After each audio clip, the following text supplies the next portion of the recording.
Rome, AD 80. Before sunrise, the streets of Subura are still quiet. In a few hours, tens of thousands of people will gather for the opening of Rome's enormous new amphitheater. But here, in a small room above the waking streets, one man has something more immediate to think about. He has to go to work.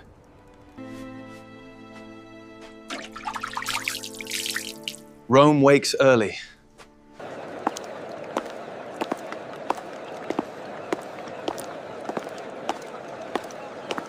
Bakers have been working since before dawn. Laborers are already in the streets, and one doorway after another is opening for the day. Our messenger has walked this route many times. This morning, however, the whole city seems to be waking with somewhere to go. His job will carry him across the city. Households, workshops, businesses, and Keft, each letter has somewhere to be.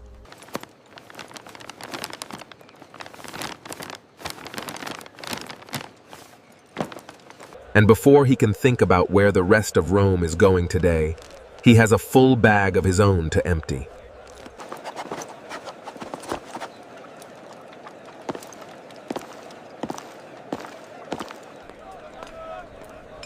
His first address takes him through the waking streets of Subura. The bag is still full, and the day has barely begun. Breakfast will have to happen on the way. He buys a piece of bread and keeps walking. Around him, Rome is already at work. But not everyone seems interested in an ordinary working day.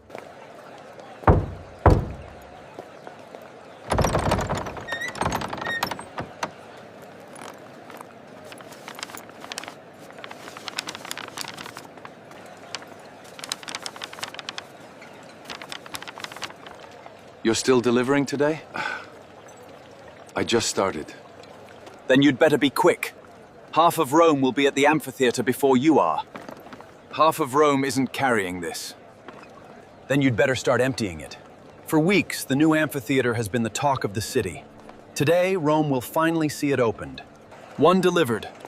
Many more to go. And now that the first is done, the rest of the morning begins to find its rhythm. One delivery becomes another. And as his route carries him farther across Rome, the city changes around him. Shops are open. Workshops are busy. Goods move through crowded streets. For most Romans, the working day is well underway. But mixed among them are more and more people with somewhere else to be. Hour by hour, the letters disappear. And the streets grow fuller.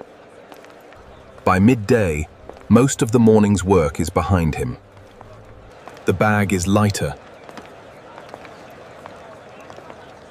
His feet are not.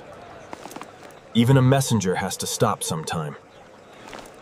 By midday, he's earned a few minutes off his feet. For an ordinary Roman, the midday meal could be a simple one: bread, cheese, olives, perhaps some fruit. For many, the larger meal would come later. At this hour, practicality mattered more than ceremony. And today especially, few people seem interested in lingering over lunch. Rome has somewhere to be.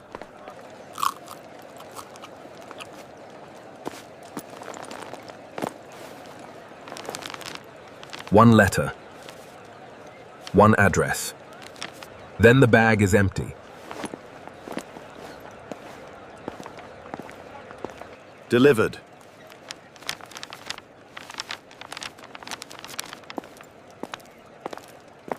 The bag that was full at sunrise is finally empty. For the first time today, no address is waiting for him. All morning, his route has taken him across the flow of the city. Now, for the first time, he can simply follow it. No more addresses. No more deliveries. The streets widen. The crowds grow thicker. And then, after a morning spent crossing Rome. There it is.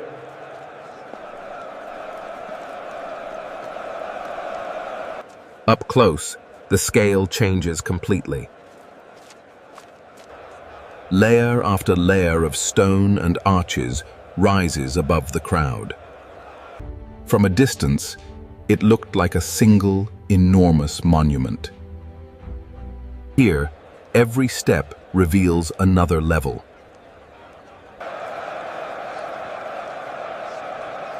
And the closer he gets, the larger it seems. Thousands of spectators are arriving at once. But the crowd does not enter through a single gate. It divides, feeding into entrances around the amphitheater. One stream becomes another, and our messenger disappears inside with them.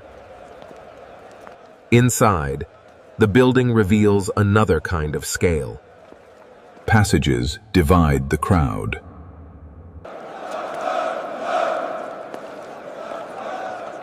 Stairways carry spectators upward. The amphitheater is not simply holding thousands of people, it is moving them. And somewhere beyond these walls, And then the passage opens. Onto the arena.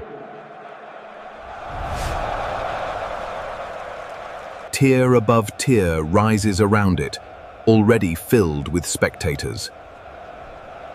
After hours spent walking through Rome, our messenger has finally reached the one place everyone else seemed to be going. And for the first time today, he sits down. Where you sit in Rome matters. Rank and privilege are written into the seating around him. But for a moment, all those differences seem to point toward the same place: the arena. and tens of thousands of people are waiting for the same thing. Then the waiting ends.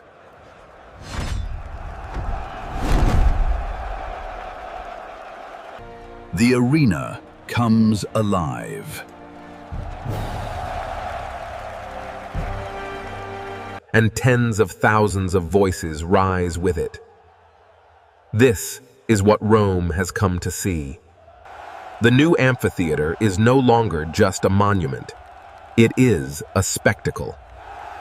The games continue.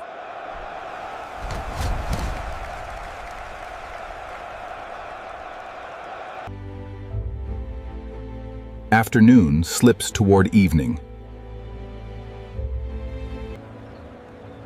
Light moves across the stone. And by the time darkness reaches Rome, the first day of the Colosseum is already becoming a memory. When it is over, Rome pours back into its streets. The great crowd breaks apart, one road at a time. Our messenger leaves with them. This morning, these streets carried him from one delivery to the next. Tonight, there is only one place left to go: home. By the time he reaches Subura, the city is quieter again. He returns to the same small room where his day began. Tomorrow, there will be more streets to walk, more doors to find, more work to do. He cannot know that nearly 2,000 years later, people will still speak of the amphitheater he saw open today. For him, it was one day in Rome. For us, it became history.